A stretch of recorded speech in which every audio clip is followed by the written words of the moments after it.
the California recall effort was a complete and total dud. Newsom won with an extraordinary percentage of the vote. He survived the recall effort by a margin of 64 to 36. That's with 70% of the vote in.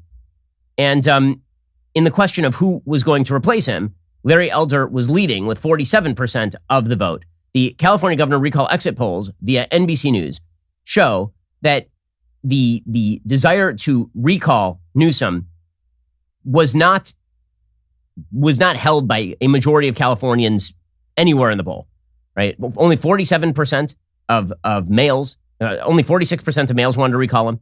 Only 38% of women wanted to recall him. Only 44% of white voters wanted to recall him. Only 19% of black voters wanted to recall him. So this is just a textbook blowout, and that is because California is a completely blue state. So the bad news for California is that California is apparently irredeemable and now in an inevitable state of complete collapse and decline because there is no desire to actually reverse any of that. That's been true for a while. The good news is I don't have to think about moving back, so I guess that's good news.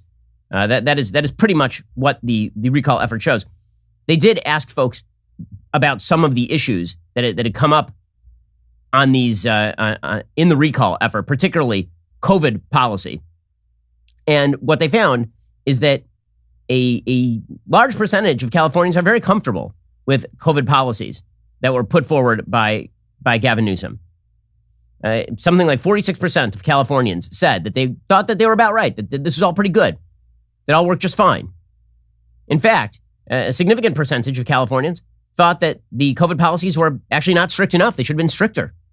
Apparently, only 32% of Californians thought that the policies were too strict. So they're getting what they deserve, right? Good and hard. This is the H.L. Mencken line about democracy being the theory that the voters ought to get what they want, good and hard. This is what they are getting, good and hard.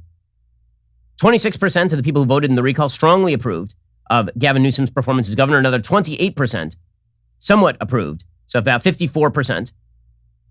And, not a huge percentage of people actually disapproved of him. It's like 43% disapproved.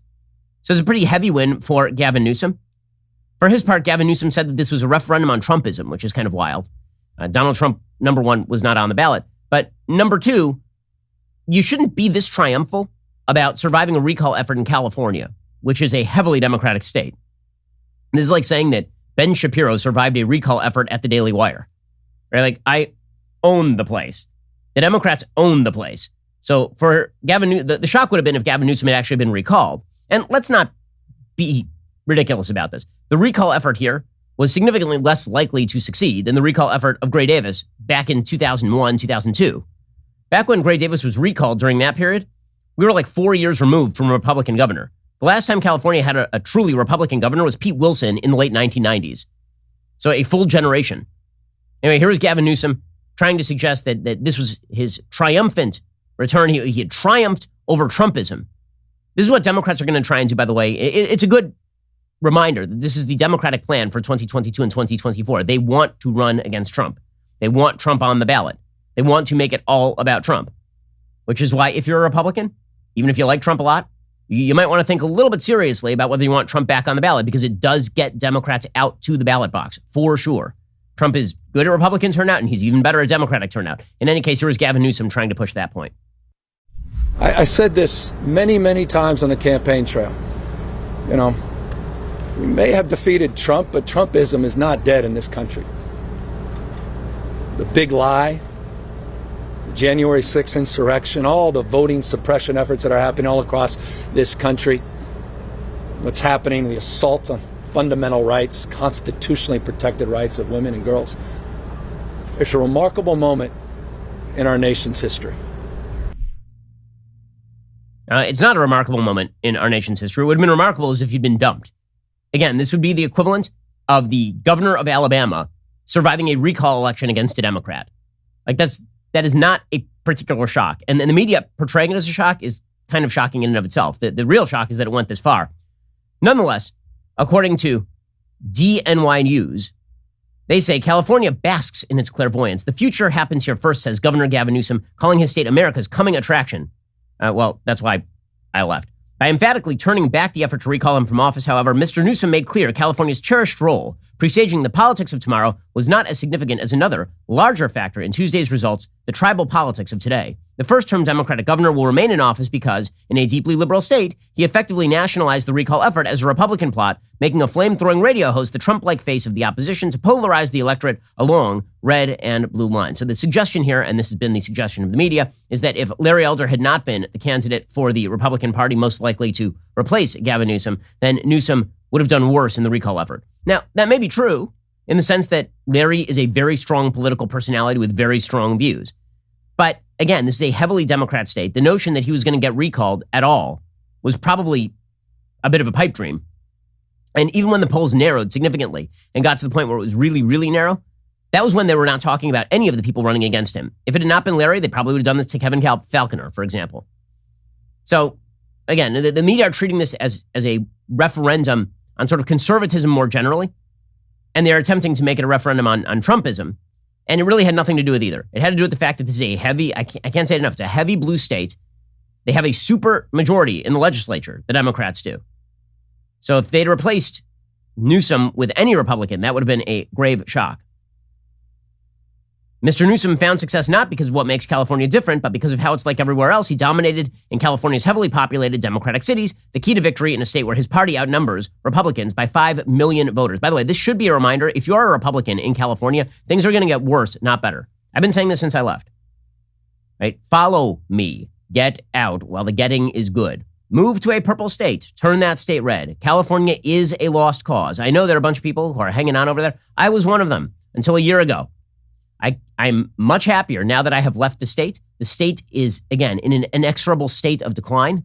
The voters there are not interested in turning away from the path that they are now trotting. They're not turning away from higher taxes. They're not turning away from more regulation. They're not turning away from terrible records on crime and horrible records on education. They're not turning away from any of that stuff. They're embracing it. They're embracing the suck. So get out while the getting is good. There's plenty of opportunity in other states. So that is the takeaway from the California election, is that the continued sorting effect is going to continue. And that we are going to be a country where the red states become redder and the blue states become bluer, and the purple states will either shift over into red or blue and then follow that path inevitably.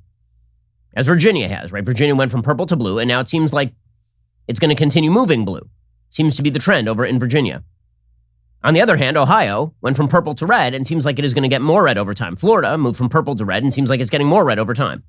California is going to move from blue to deep blue to like dark night blue. That's what's going to happen in the country. And the predictable result of that is going to be further polarization at the federal level. So on a national level, why should we care about California? Because what it actually presages is not just politics in California. What it presages is a question. Whether we actually do want to remain part of the same body politic. If we do want to remain part of the same body politic, we're going to have to construct a system of a federal governance in which Texas can be Texas and California can be California. However, California has to let Texas be Texas. And herein lies the rub, because the federal government has no interest, when run by Democrats, in allowing Texas to be Texas. They would like Texas to be California. And if that's the case, what you're going to end up with is a fairly ugly split between states that wish to be left alone and states that wish to run their business from the top level of the federal government. I think this is why you're hearing so much talk these days about a quote-unquote civil war, or talk about secession, or talk about the country breaking apart. It's a serious question. Whenever you form a body politic, which is what happened at the founding, and what happened again in the aftermath of the Civil War, if you form a body politic, you have to decide whether you wish to remain part of the same country. And if so, what common rules can you hold at the top level that everybody can agree to? Well, if the basic notion of American government is that the federal government's going to make all the rules and it's just going to be a struggle for the power of the one ring, then this country is not going to last this way. It is just not. And maybe then the best hope for a lot of conservatives and maybe for a lot of liberals, depending on who's in control of that federal government, is a friendly separation. That is what that foresages. Okay, not that California is the wave of the future, but that California and its polarization is the wave of the future. And that we're going to get, I promise you, in the aftermath of this, real estate values in Florida are going to go up. Real estate values in Arizona, in Texas, in Nevada, they're going to go up because Republicans are going to continue leaving. And maybe that's what the California politicians want. So be it. The battle for the culture is heating up. We here at the Daily Wire are making some big moves. So be sure to like, subscribe, ring that bell, because you're not going to want to miss a single moment.